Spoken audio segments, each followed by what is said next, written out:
Halo, sahabat Ruang Bercerita 369. Sebelum kita mulai kisah hari ini, jangan lupa untuk like, tinggalkan komentar, dan subscribe agar kamu nggak ketinggalan cerita-cerita penuh makna di channel ini. Hari ini, aku akan membawakan sebuah kisah yang mungkin terdengar seperti film, tapi kenyataannya ini bisa terjadi pada siapa saja. Judulnya, Selingkuh dengan Psikologku Sendiri. Aku tak sadar dimanipulasi. Ini adalah kisah tentang seorang istri yang datang ke sesi terapi untuk menyelamatkan pernikahannya. Tapi tanpa ia sadari, orang yang ia percaya untuk menolongnya justru menjadi orang yang merobek hatinya. Kita mulai. Namaku Maya, usia 34 tahun. Kalau saja beberapa tahun lalu seseorang berkata bahwa pernikahanku akan retak karena orang ketiga, aku pasti akan tertawa dan menganggapnya mustahil. Karena Damar, suamiku, adalah pria yang dulu aku yakini akan menjadi rumah teraman dalam hidupku. Bersamanya, aku merasa cukup. Tak perlu yang mewah, tak perlu yang berlebihan. Asal ada dia, aku merasa bisa bertahan melewati apapun. Tapi entah sejak kapan rumah itu mulai terasa dingin. Bukan dingin karena cuaca, tapi dingin yang merayap diam-diam dari hati ke hati.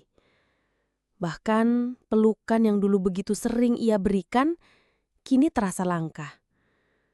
Dan yang lebih menakutkan dari kehilangan cinta adalah saat kamu mulai merasa menjadi orang asing di rumahmu sendiri. Awalnya, perubahan itu datang perlahan. Saking pelannya, aku bahkan tak sadar kapan tepatnya semuanya mulai bergeser. Dulu, setiap pagi Damar selalu membangunkanku dengan ciuman di kening, lalu menyeduh kopi untuk kami berdua. Sekarang, pagi-pagi terasa sunyi. Aku sering bangun sendirian, mendapati dia sudah berangkat kerja tanpa sepatah kata. Kami mulai sering bertengkar. Bukan tentang masalah besar, bukan perselingkuhan. Setidaknya itu yang kupikir waktu itu. Tapi tentang hal-hal sepele. Kadang hanya karena aku lupa menaruh kunci di tempat biasa. Atau karena menurutnya, aku terlalu sibuk di dapur sehingga mengabaikan keberadaannya. Aku mencoba mengalah, mencoba menjelaskan. Tapi selalu saja berakhir dengan ia menghela napas panjang, lalu pergi begitu saja. Aku nggak ngerti kamu, Mai, katanya suatu malam. Matanya menatap kosong ke arah televisi. Kalimat itu menusukku, seolah selama ini aku adalah teka-teki yang tak pantas untuk dipecahkan. Aku mulai mempertanyakan diriku sendiri. Apakah aku istri yang buruk? Apakah aku terlalu fokus pada rumah dan lupa pada suami? Aku mencoba berubah, memasak menu favoritnya, mengajaknya menonton film seperti dulu, bahkan membeli parfum yang dulu pernah ia puji. Tapi tetap saja, ekspresinya datar. Suatu malam, setelah pertengkaran yang entah keberapa, Damar tiba-tiba berkata, "Maya, kita butuh bantuan profesional. Aku sudah capek begini terus." Aku terdiam. Kata-katanya menusuk lebih dalam daripada semua pertengkaran kami. Membutuhkan bantuan profesional? Apakah kondisi kami, sudah sebegitu parah? Awalnya aku tersinggung. Apa aku terlihat seperti istri yang gagal sampai harus diselamatkan oleh orang asing? Tapi Damar meyakinkanku. Dia bilang, ini demi kebaikan kami berdua. Demi masa depan rumah tangga yang sudah kami bangun selama 6 tahun terakhir. Dan aku ingin percaya. Aku ingin percaya bahwa ini adalah langkah yang tepat untuk memperbaiki segalanya. Nama psikolog itu Dr. Laras. Aku masih ingat jelas pertemuan pertama kami. Kantornya terletak di sebuah gedung kecil, tapi suasananya hangat. Aroma lavender memenuhi ruangan. Musik instrumental pelan mengalun. Dan dindingnya dipenuhi lukisan abstrak berwarna lembut. Dia muncul dengan senyum yang, entahlah, ada sesuatu di baliknya. Senyum yang membuatmu ingin percaya, ingin menceritakan segalanya tanpa ragu. Dokter Laras adalah tipe wanita yang langsung menarik perhatian. Rambutnya hitam pekat terurai rapi, matanya tajam tapi ramah, dan setiap gerakannya terasa terukur. Seolah dia tahu persis kapan harus berbicara, kapan harus diam. Di sesi pertama, dia memulainya dengan pertanyaan-pertanyaan yang awalnya terasa sederhana. Tentang bagaimana kami bertemu, apa yang membuat kami jatuh cinta, dan apa yang menurut kami berubah dalam hubungan ini. Lalu pertanyaannya mulai masuk ke wilayah yang lebih dalam. Tentang masa kecilku, tentang hubunganku dengan orang tua, tentang pengalaman traumatis yang mungkin mempengaruhi cara aku mencintai. Aku menjawab dengan jujur. Aku pikir semakin banyak yang dia tahu, semakin besar kemungkinan dia bisa membantu. Damar duduk di sebelahku, mendengarkan. Sesekali dia mengangguk, kadang menambahkan detail yang menurutnya perlu disampaikan. Yang membuatku terkesan, di awal Lara selalu terlihat berpihak kepadaku. Dia berkata, "Maya, kamu terlalu keras pada dirimu sendiri. Kamu berhak merasa dicintai." Kalimat itu membuatku menangis. Untuk pertama kalinya setelah sekian lama, aku merasa ada seseorang yang memihak aku. Aku pikir ini pertanda baik. Aku bahkan sempat merasa lega. Setibanya ada orang ketiga yang bisa menjadi penengah di antara kami. Tapi, seperti banyak hal dalam hidup, tidak semua yang terlihat baik di awal akan tetap baik selamanya. Karena entah bagaimana, perlahan semua itu mulai berubah. Senyum hangat itu tetap ada, tapi kata-katanya mulai menusuk. Caranya memandangku berubah. Dan yang lebih aneh lagi, tatapannya pada Damar kadang terasa bukan sekedar profesional. Aku tak mau berprasangka. Aku memutuskan untuk berpikir positif. Bagaimanapun, ini adalah psikolog. Dia punya kode etik. Dia pasti tahu batas. Tapi hati kecilku mulai berbisik bahwa ada sesuatu yang salah. Di sesi-sesi berikutnya, entah sejak kapan, nada suara Laras mulai berubah. Jika di awal dia memihakku, kini kalimatnya terdengar seperti peluru halus yang diarahkan tepat ke jantungku. Maya ini punya kecenderungan overthinking ya, bisa bikin pasangannya lelah. Nada suaranya santai, tapi setiap kata menampar harga diriku. Aku menoleh ke arah Damar, berharap ia akan membelaku. Tapi yang kudapat hanyalah senyum kecil di sudut bibirnya. Senyum itu seperti tanda kemenangan. Seperti ia baru saja menemukan pembenaran atas semua sikap dinginnya. "Nah, itu kan yang aku maksud, Dok," katanya sambil melirikku sekilas. Laras tersenyum, mencatat sesuatu di buku catatannya. Seolah aku adalah pasien yang sedang dianalisis di bawah kaca pembesar. Aku mulai merasa sendirian.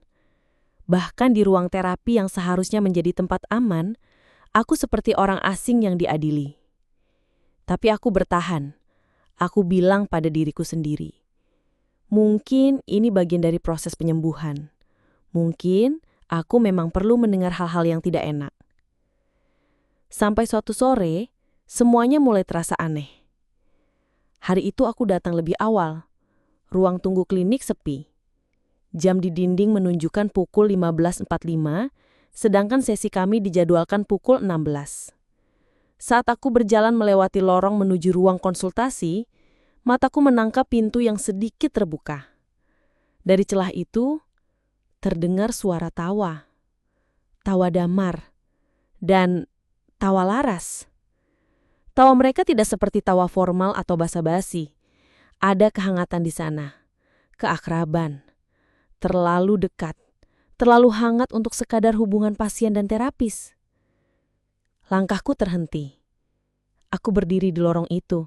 Jantungku berdegup tak karuan. Hatiku berusaha menolak curiga. Mereka mungkin hanya membicarakan rencana terapi. Tapi telingaku tak bisa bohong. Nada itu seperti nada seseorang yang nyaman dalam pelukan rasa percaya. Aku menelan ludah, mencoba mengusir rasa tidak enak. Ketika pintu terbuka, mereka berdua tampak terkejut melihatku. Damar buru-buru merapikan duduknya. Sementara Laras langsung menampilkan senyum profesional itu. Senyum yang sempurna. Terlalu sempurna. "Oh, kami tadi sedang membicarakan strategi untuk membantu kamu, Maya," katanya ringan, seolah nada suaranya sebelumnya tak pernah ada. Aku mengangguk, memaksa bibirku membalas senyumnya. Tapi mulai saat itu, aku melihat sesuatu yang tak pernah kulihat sebelumnya. Ada semacam kode di antara mereka. Tatapan singkat yang hanya berlangsung sepersekian detik, gerakan tangan yang tak perlu tapi ada. Nada bicara yang berubah saat mereka saling menanggapi. Beberapa minggu setelah itu, aku mulai merasa kehilangan kendali atas pikiranku sendiri. Kalimat-kalimat Laras semakin sering membuatku ragu pada pernikahanku. "Mungkin Maya, kamu terlalu bergantung pada Damar. Pernikahan tak harus selalu bersama loh. Kalau kamu dan Damar berpisah sementara, mungkin kalian akan lebih menghargai satu sama lain." Nada suaranya selalu tenang, rasional, seperti seorang dokter yang memberi resep. Dan yang membuatnya berbahaya adalah karena kata-kata itu terdengar logis. Logis, tapi perlahan merobek fondasi keyakinanku. Setiap pulang dari sesi terapi, aku selalu merasa lelah. Bukan lelah fisik, tapi lelah mental. Seperti otakku dipelintir. Kadang aku menangis tanpa alasan jelas. Kadang aku menatap wajah Damar dan tak lagi tahu apakah aku mencintainya atau hanya terbiasa dengannya. Dan anehnya, Damar terlihat semakin nyaman. Dia lebih tenang, jarang marah, bahkan kadang tersenyum tipis setelah sesi terapi. Bukan senyum lega, tapi senyum puas. Puncaknya terjadi pada suatu malam hujan. Aku sedang duduk di ruang tamu, membungkus diriku dengan selimut sambil menatap layar ponsel. Notifikasi pesan masuk. Nomor tak dikenal, tanpa nama, tanpa kata. Hanya ada satu foto. Foto itu diambil di sebuah kafe yang cukup sepi. Lampu kuning temara menggantung rendah di atas meja. Di meja itu, Damar dan Laras duduk berdekatan. Terlalu dekat. Tangan mereka saling menggenggam di atas meja. Seperti pasangan yang tengah berbagi rahasia. Aku menatap foto itu lama. Tanganku mulai gemetar. Mataku panas, tapi anehnya air mata tidak langsung jatuh. Dalam hitungan detik, semua potongan pastel itu menyatu di kepalaku. Tawa hangat di balik pintu, tatapan-tatapan singkat, kata-kata Laras yang mendorongku menjauh dari Damar, senyum puas suamiku setelah sesi terapi. Bukan aku yang sedang dibantu. Aku sedang dimainkan. Malam itu aku tidak marah. Tidak ada teriakan, tidak ada amukan. Yang ada hanyalah keheningan yang mengiris. Bukan hanya karena mereka berselingkuh, tapi karena aku dipermainkan secara mental. Orang yang seharusnya menjadi penolong, justru menjadi perusak.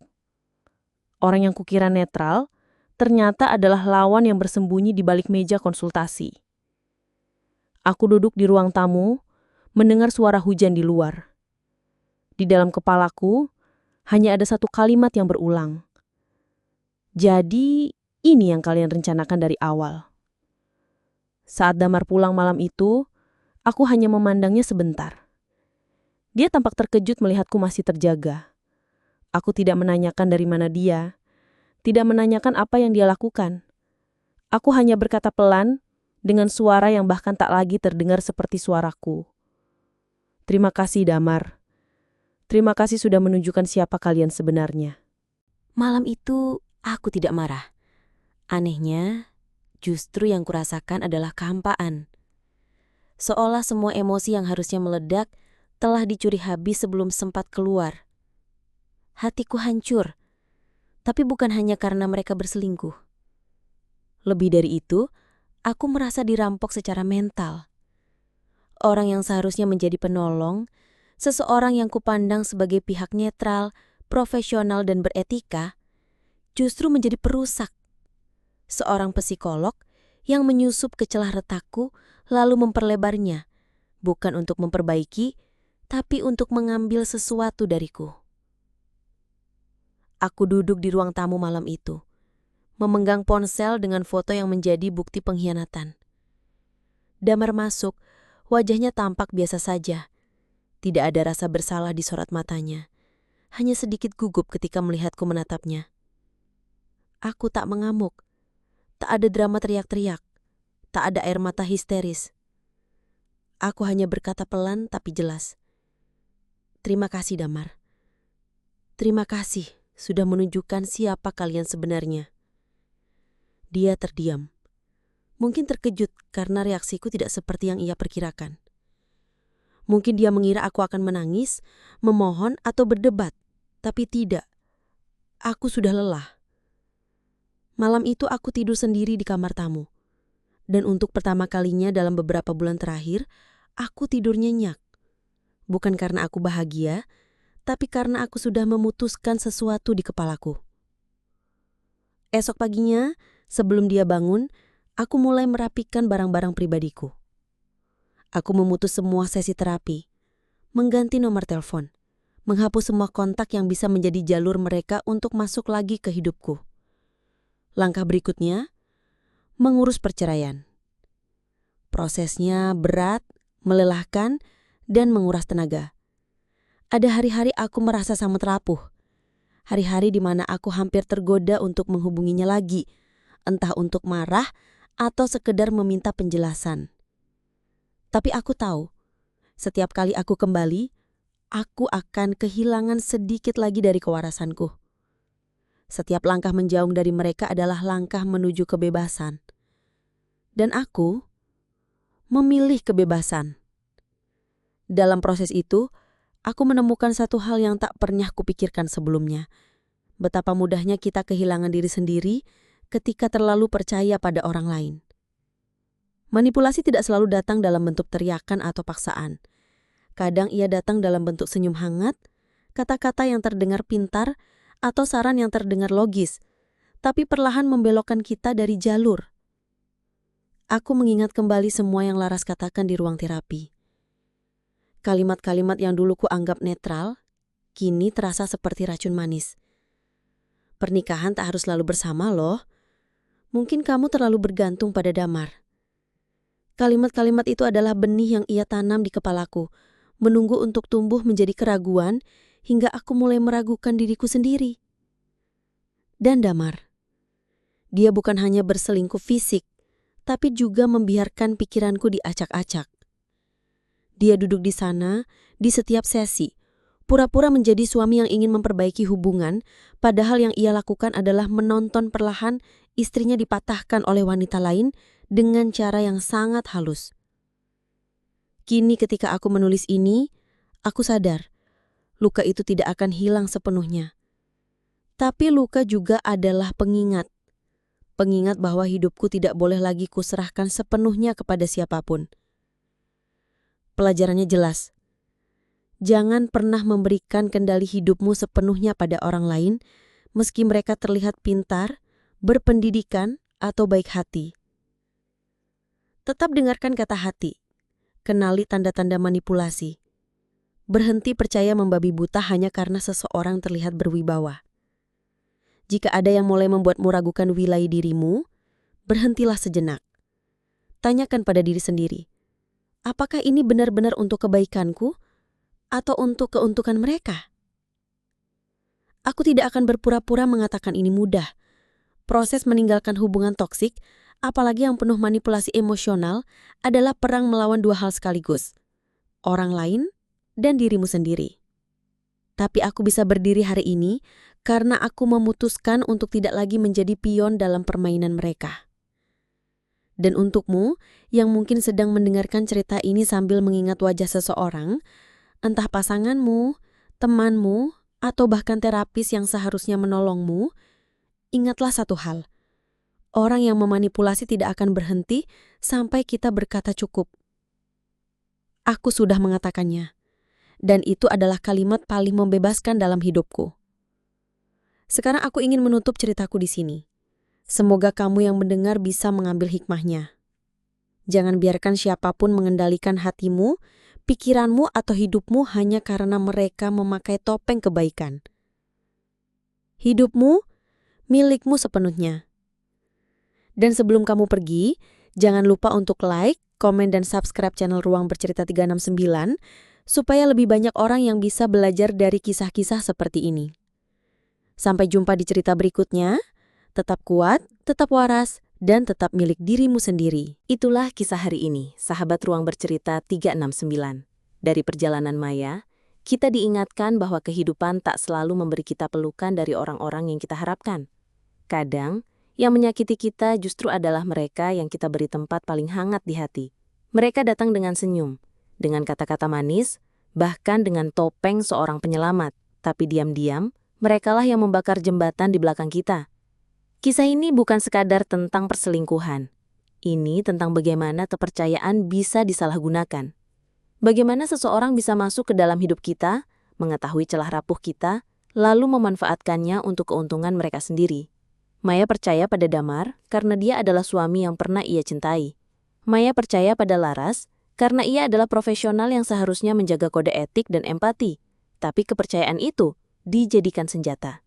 Sahabat, kita sering diajarkan untuk selalu memberi kesempatan kedua, untuk selalu mencoba memahami orang lain. Itu baik, tapi kita juga harus tahu kapan harus berhenti. Karena kebaikan tanpa batas bisa berubah menjadi jebakan yang merusak diri sendiri. Maya memilih pergi, tidak karena dia lemah, tapi justru karena dia kuat. Meninggalkan sesuatu yang sudah mengakar di hati memang menyakitkan. Ada kenangan, ada kebiasaan, ada harapan yang harus direlakan. Tapi Maya tahu, bertahan di dalam lingkaran manipulasi hanya akan membuatnya semakin kehilangan dirinya sendiri. Dari Maya, kita belajar bahwa kekuatan terbesar bukan hanya ada pada kesabaran, tapi juga pada keberanian untuk berkata, cukup. Kita belajar bahwa tidak semua masalah harus kita selesaikan dengan orang yang sama yang menyakiti kita. Kadang, penyelesaian terbaik adalah mengambil langkah pergi dan membangun kembali hidup kita sendiri. Untuk kamu yang sedang berada di situasi seperti Maya, ingatlah satu hal. Kamu punya hak penuh atas hidupmu. Kamu punya hak untuk berkata tidak. Kamu punya hak untuk melindungi hatimu dari orang-orang yang tak layak tinggal di dalamnya. Dan jika hari ini kamu merasa sendirian, percayalah, selalu ada jalan keluar. Mungkin tidak terlihat sekarang, tapi setiap langkah kecil yang kamu ambil untuk menjauhi yang merusakmu adalah langkah menuju kebebasan dan ketenangan. Kalau kamu pernah mengalami hal seperti Maya, atau punya pandangan tentang cerita ini, tulis di kolom komentar. Ceritakan pengalamanmu karena siapa tahu kisahmu bisa menjadi kekuatan untuk orang lain yang sedang berjuang. Jangan lupa untuk subscribe, like, dan share, agar lebih banyak orang bisa belajar dari kisah ini. Karena di Ruang Bercerita 369, setiap cerita punya makna dan setiap makna punya kekuatan untuk menyembuhkan. Sampai jumpa di cerita berikutnya, dan ingatlah, hargai dirimu sebelum orang lain menyajarkan arti kehilangan.